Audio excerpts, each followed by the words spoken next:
እዚ ኣፎት ሚድያ እዩ ሰላምጣና ሃብልና ብዝተፈላለየ ቦታን ኩነታትን ኮንኩም ምድላዋት ኣፎት ሚድያ ትከታተሉ ክቡራትን ክቡራናን ነሳት ዝተዋደዱ እዋናዊ ዜናታት ሒዝናልኩም ቀሪብና ኣለና ሓበራዊ ጻንሒትኩም ሰናካውን ብምዕዳም ናብ ዘርዘራቶም ተሰጋጊርና ተመዛበልቲ ናብ መረበቶም ንምምላስ ጊዜያዊ ምሕዳር ዝከኣሎ ክገብሩ ኢሉ ጀነራል ታደሰ ወረደ በኻል ሓበሬታ እስራኤል ነታ ምስ ኢትዮጵያ ስምምዕ ወደብ ዝኸተመት ሶማሌላንድ ኣፍልጦ ሃገርነት መሃባ ስዒቡ ኣብ መንጎ ኤርትራን ኢትዮጵያን ሓያል ወጥሪ ኣኸቲሉሎም ኢትዮጵያ ንሶማሊላንድ ኤርትራ ድማ ንሶማሊያ ከም ዝድግፋ ዝፍለጥ እዩ። ብኻሊእ ወገን ሰራዊት ኤርትራ ብግንባር መረብ ተኽሲ ከም ዝኸፈተ ተሰሚዑ ኣሎ። ነዚኣቶም ካልኦት ተገደስቲ ምዕባለታትን ኣብ ኣፎት ሚድያ ሰዓት እንሆም።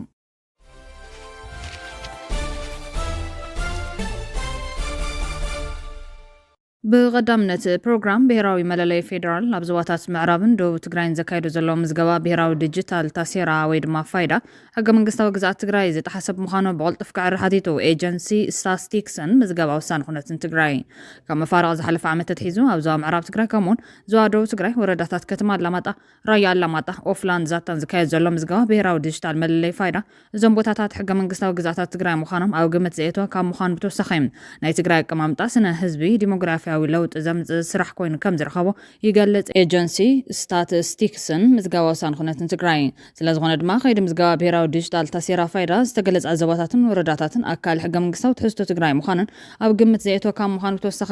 ብሕገ መንግስቲ ኣፍልጦ ንዝተዋህቦ ወሰናት ክልል ትግራይ ዝጻረር ብምዃኑ ላዕላዊ ግዛኣት ትግራይ ብዝኽብር መንገዲ ክሳለጥ ኣፍሊጡሎም ኤጀንሲ ስታትስቲክስን ምዝገባ ውሳነ ኩነትን ትግራይ ብኻሊእ ወገን ተመዛበልቲ ናብ መረበቶም ንምምላስ ጊዜያዊ ምሕዳር ዝከኣሎ ክገብሩ ኢሉ ጀነራል ታደሰ ወረደ ብፕረዚደንት ጊዜያዊ ምሕዳር ትግራይ ጀነራል ታደሰ ወረደ ዝተመርሐ ልኡኽ ሰመ ዝትኽለል ኣብ ማእኸላት ተመዛበልቲ ይበጽሕ ከም ዘሎ ተገሊጹ ትጉጅለ ኣብ ወረዳ ስገደት ጣብያ ሕንጻጽ ኣብ ዝርከብ ማእኸል መዕቆብ ተመዛበልቲ ሕንጻጽ ምስ ተመዛበልቲ ከም ዝሰራኸበ ካብ ትኽልል ዝወጹ ሓበሬታታት የመላኽቱ ኣብ ሰሙን ኣብ ትኽልል ኣብ ዞባ ሰሜን ምዕራብ ኣብ ዝርከብ ጊዜያዊ ማእኸል ተመዛበልቲ ዝርከቡ ተመዛበልቲ ምዕራብ ትግራይ ንሓደጋ ጥሜትን ሕማምን ከም ዝተቓልዑ ዝገልጹ ሓበሬታታት ብሰፊሑ ከዘራርቡ ቀኒዮም ኣሎ ኣብቲ 19 ተመዛበልቲ ዝርከብሉ ማእኸል ሕጻጽ ብዙሓት ኣላይ ዘይብሎም ኣረጋውያን ነፍሰ ጡር ኣዴታትን ህጻናትን ብሕፅረት ምግብን ሕክምናን ይሰቃዩ ከም ዘለዉ ቢቢሲ ዘዘራርቦም ነበርቲ ማእኸል ሓቢሮም ኣተሓባባሪ ማእኸል ተመዛበልቲ ሕጻጽ ዝኾኑ ቀሺ ኣብርሃ ራእያ ብውሕዱን ዝሓለፈ 6 ኣዋርሕ ብውሕድ 300 ሰባት ሓገዝ እኽሊ ከም ዘይረኸቡ ገሊፆም ኮሚሽን ስጋት ሓደጋ ትግራይ ብሓሙስ ዘውፅኦ መግለጺ ኣብ ትግራይ ኣስታት 1 ሚልዮን ተመዛበልቲ ኣብ 146 ማእኸላት ንልዕሊ 5 ዓመት ኣብ ከቢድ ፀገም ከም ዘለዎ ገሊፆም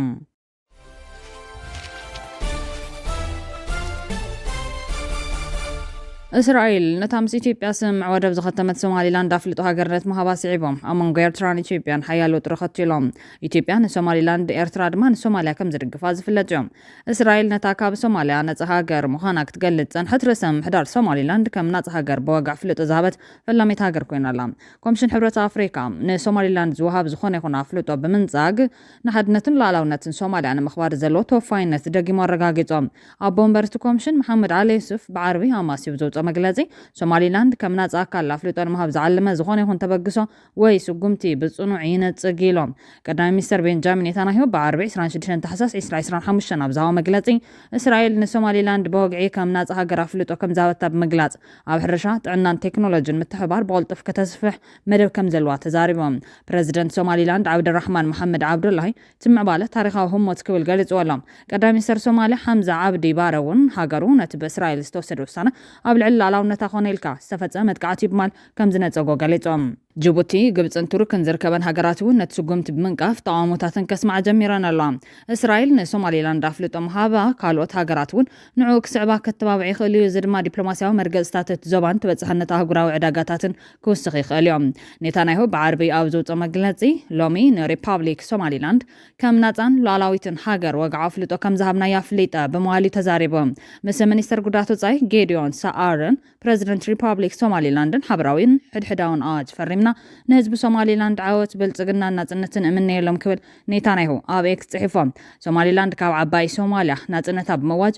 ናይ ባዕላ ምሕዳር ብምቋም ንልዕሊ 30 ዓመታት ክትከይድ እኳ እንተጸንሐት ዓለምለኻዊ ኣፍልጦ ይረኸበትን ስጉምቲ ብጻዕርታት ትካል ሰላያ ወጻእቲ ሃገር ሞሳድ ክፍጸም ከም ዝተኻለውን ተቐዳሚ ሚኒስተር ጠቒሱሎም ክልቴን ሃገራት ሙሉእ ዲፕሎማስያዊ ርክብ ክምስርታ ተስማዕሚዐን ነይረን እዚ ድማ ምሻም ኣምባሳደራትን ምኽፋት ኤምባሲታትን ዘጠቓልል ክብል ሚኒስተር ጉዳያት ወጻኢ እስራኤል ጌዲዮን ሰዓር ኣብ ኤክስ ኣብ ዝሃቦ መግለጺ حبيرولا تزمرح منستري أب سفيح أودسات أمان غلط يناقرات زلار كبت كالاون مقبار بولت فسوكم تكوسد ممرح كم زهبونا ملكيتهم بوغن حارجي ساون نتوسانا بحقوس كم استقبلوا መንግስቲ ታረሰ ምሕዳራ ፍለይጠሎም በዚ ምዕባለ ከም ዝተሻለ ዝገለጸ ኮሚሽን ሕብረት ኣፍሪካ ግን ሶማሌላንድ ዘይትንጸል ኣካል ፌደራላዊት ሪፐብሊክ ሶማልያ ኮይና ክትቅጽል እያ ኢሎም ዝኾነ ይኹን ሓድነት ሉዓላውነትን ግዛታዊ ሙሉእነትን ሶማልያ ንምድኻም ዝግበር ፈተነ ንመሰረታዊ መትከላት ሕብረት ኣፍሪካ ዝጻረር ኮይኑ ኣብ መላእ ኣህጉር ንሰላምን ምርግጋዕን ኣዝዩ ሰፊሕ ጽልዋ ዘሎ ሓደገኛ ቅድመ ኩነት ዘቐምጥ ሓደጋ ኣለዎ ይበል እዚ ከምዚ ኢሉ እንከሎ ሚኒስተር ጉዳያት ወጻኢ ግብጺ ምስ ኣብ ሶማልያ ቱርክን ጅቡትን ዝርከቡ መዘንኦ ብፍሉይ ናይ ቴሌፎን ዝርርብ ብምክያድ ኣብ ዙርያ ውሳነ እስራኤል ከም ዝተዘራረቡ ተፈሊጡላ ሚኒስትር ጉዳያት ወጻኢ ግብጺ ኣብ ዘውፅኦ መግለጺ 4 ሃገራት ንሉዓላውነትን መሬታዊ ሓድነትን ሶማልያ ዘለዎን ደገፍ ብምርግጋጽ ስጉምቲ እስራኤል ነቲ ሃገር ናብ ዘይምርግጋዕ ዘምርሕ ምዃኑ ኣይፈን ኣካል ሶማልያ ዝኾነ ዞባ ናጽነቱ ክእውጅ ምግባር ብዓይኒ ዓለም ለኻዊ ሕግን ቻርተር ሕቡራት ሃገራትን ሓደገኛ ኣብነት ዝፈጠር ምዃኑ ብምጥንቃቕ ነቲ ኣፍልጦ ከም ዝነጽጎት ብመንገዲ ካይሮ ዝወፅኦ መግለጺ ናይቶም ሚኒስትራት የጠንቀም እቲ መግለጺ ወሲኹ እቶም ሚኒስትራት ፊሊስጢማውያን ካብ ዓዶም ወጻኢ ንምዝባል ዝዓለመ ዝኾነ ይኹን መደብ ከም ዝነጽጎ ደጊሞም ኣረጋጊጾም ፖለቲካዊ ዲፕሎማስያውን ጉዳያት ሶማሌላንድ ኣብ ዞባ ቀርኒ ኣፍሪካ ወጥርን ምትፍናንን ከስዕብ ዝጸንሐ እዮም እስራኤል ንዓመታት ምስ ሃገራት ማእኸላይ ምብራቕን ኣፍሪካን ዘለዋ ዝምድና ንምድልዳል ትጽዕር እኳ እንተነበረት ኣብ ዝቐረባ እዋን ኣብ ጋዛን ኣንጻር ኢራንን ሓዊሱ ዝተኻየደ ውግኣት ግን ከም ዕንቅፋት ዲሞክራሲ ይረኣዩ ነይሮም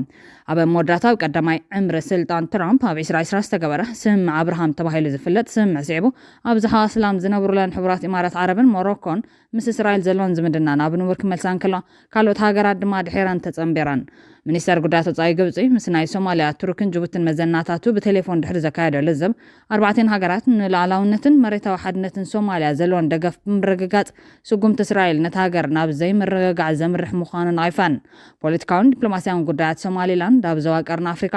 ወጥርን ምትፍናንን ከስዕብ ዝጸንሐ እዮም ሓድሽ ንሓይሊ ኣሰላልፋ እስራኤልን ሶማሌላንድን ኣመልኪቶም ምልከቶም ዘካፍሉ ዘለዉ ተንተንቲ እቲ እስራኤል ንሉዓላውነት ሶማሌላንድ ኣፍልጦ ንምሃብ ዘርኣየቶ ድሌት ወይ ከይዲ ኣብ ፖለቲካዊ ኣሰላልፋ ምብራቕ ኣፍሪካን ማእኸላይ ምብራቕን ዓብዪ ለውጢ ዘምጽእ ጂኦፖለቲካዊ ምንቅጥቃጥ ተባሂሉ ክግለጽ ይከኣል እዚ ጉዳይ ኣብ ታሪኽ طقمن هلو كنتات تبغيس كاكتن تنكلو دما زم سعو نطبታት ይሕዝ እስራኤል ሶማሌላንድ አፍልጦን መሃብ ተሐስበሎም ሰለስተ መሰረታዊ ምክንያታት ኣለዎም እስራኤል በገማግን ባሕሪ ኤደንን ባብኤል መንደብን ዝሓልፍ ናይ ንግድ መስመር ንህልውና ኣዝዩ ኣገዳሲ እዮም ብፍላይ ኣብ የመን ዘለዑ ጥቃት ውቲ ዘውርድዎ መጥቃዕትን ምካት ሶማሌላንድ ከም ስትራቴጂካዊት ምሽግ ምጥቃም ኪዳን ወሰን ሃገራት እስራኤል ብዓረብ ሃገራት ክትክበብ ከላ ዓረብ ዘይኮና ወይ ድማ ዝተፈለየ ቅዋም ዘለዎን ሃገራት ወሰን ከም ኢትዮጵያን ኬንያን ናይ ምሕዝነት ጥንታዊ ስልታ ኣብ ሶማሌላንድ ዳግም ንምንቅቃሕ ኣብ ሃገር ኣፍሪካ ዘለዋ ዲፕሎማስያዊ ተቐባልነት ምስማሕ ካብ ሃገራዊ መድረኻት ከም ዩኤን ደገፍ ንምርካብ ምድላይ ምምላስ ዶናልድ ትራምፕ ናብ ስልጣንን መርገጺ ኢልሃን ኦመርን ነቲ ጉዳይ ንምቅልጣፍ ጸቕጢ ክኾኑ ይኽእሉ እዮም ትራምፕ ንዲፕሎማስያዊ ኣፍልጦ ምስ ናይ ረብሓ ለውጥታት ተሓሒዞም እዮም ዘርእይዎ እስራኤል ንሶማሌላንድ ኣፍልጦ ክትብ ብምጽቃጥ ብምላሹ ንኣሜሪካ ዘለዋ ተኣማንነት ከተረጋገጽ ክገብሩ ይኽእሉ ኢልሃን ኦመር ደጋፊት ሓድነት ሶማልያ ስለ ዝኾነት ተጻራርያ ዝኾነ ምሕዳር ትራምፕ ንዓነ ምድሓር ጥራሕ ኢሉ ጉዳይ ሶማሌላንድ ክደፍአሉ ይኽእል ኢትዮጵያ ምስ ሶማሌላንድ ናይ ምርዳእ ሰነድ ክትፈርም ከላ ናይ ህፃን ውሳነ ወይ ስምዒታዊ እዩ ዝበሉ ኣካላት ሕዚ ዓብይ ፈተና ክገጥሞም እዮም ኢትዮጵያ ነቲ ጉዳይ መጀመራ ከም እስራኤል ዝበል ዓበይቲ ሃገራት ማዕጾን ክኽፈት መንገዲ ጸሪጋ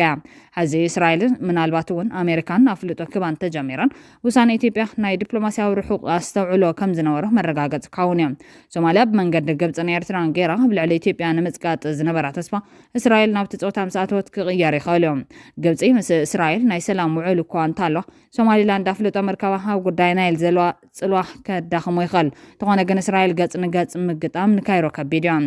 ኤርትራ እስራኤል ብሶማሌላንድ ክትመጽእ ከላ ኤርትራ ብትዞባ ዝነበራ እንኮ ተኣማንነት ስትራቴጂካዊ መሻርክቲ ምዃንን ናይ ባሕሪ በሪ ላዕለዋይነትን ከተጥፎ ትኽእል ብምባል እዮም ርእይቶኦም ዘካፍሉ ዘለዎም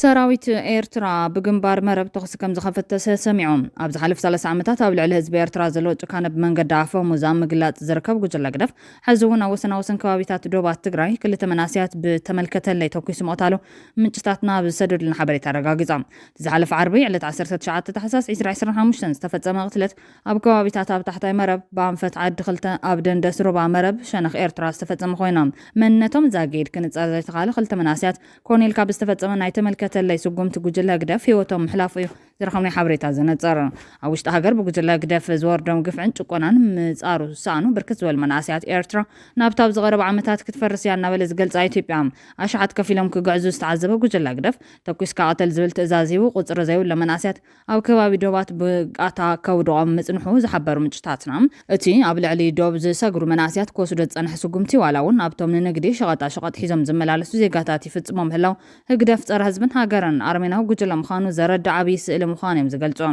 ህግደፍ ካብ ግዜ ናብ ግዜ ንዝዓቢ ዘሎ ነድርን ቁጣዕን ህዝቢ ኤርትራ ክፃወሮ ስለዘይካለ አንደበታዊ ህዝባዊ ነታዊ ከይውላዕ ብማል ኣብ ልዕሊ ስድራ ቤታት ኤርትራ ክትግምቶ ዝኸበድ ኣደራ ይፍፅም ምህላው ዝገልጹ ምንጭታትና ትጉጅለ ክትፈርስ እያ ናብ ዝብላ ኢትዮጵያ ዝውሕዝ ዘሎ ቁፅሪ መንእሰይ ኤርትራ ኣተሓሳሳቢ ኮይኑ ብምህላውን ቁፅሪ ኣብ ሃዱታት ዘሎ መንእሰይ እውን ብዓብዪ ቁፅሪ የንቆልቆል ብምህላውን ናይ ተኩስካ ቀትል ስጉምቲ ብምውሳድ ደው ከብሎ ይቃለስ ምህላው ኣብ ልዕሊ ዜጋታት ናይ ጨው ቀትሪ ተኽሲ ይኸፍት ምህላው እዮም ዝጠቕሶም እቶም ዝተቐተሉ ክልተ መናእሰያት ቀንዲ መስመር ኮንትሮባንድ ኮይኑ ኣብ ዝርከብ መስመር ሩባ መረብ ብምቕታሎም ካብ ስግረዶም ንላዕሊ ሸቃጦ ክኾኑ ይኽእሉ እዮም ዝብል ግምት ምህላው ዝጠቕሱ ምንጭታትና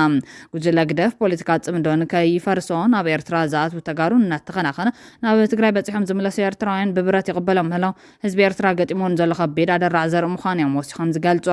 ምስ ህዝቢ ኤርትራ ፍጹም ተባቲኹ ኣብ ናይ 0 ሰዓት ኮይኑ ህዝቢ ብብረት ንምርዓድ ዝሃልኽ ዘሎ ጉጅለ ግደፍ ኣብ 2026 ዓብዪ ናይ ልምዓት መደባት ክፍለ ምዃኑ ዝገልጽ ብርክት ዝበለ ናይ ፕሮፓጋንዳ ሓበሬታ ኣብ ምዝርጋሕ ዋላ እኳ እንተሎ ብህዝቢ ኤርትራ ፍጹም ተጸይኑ ኣብ ከቢድ ተነጽሎ ወዲቖ ምህላው እውን እዮም ዝገልጹ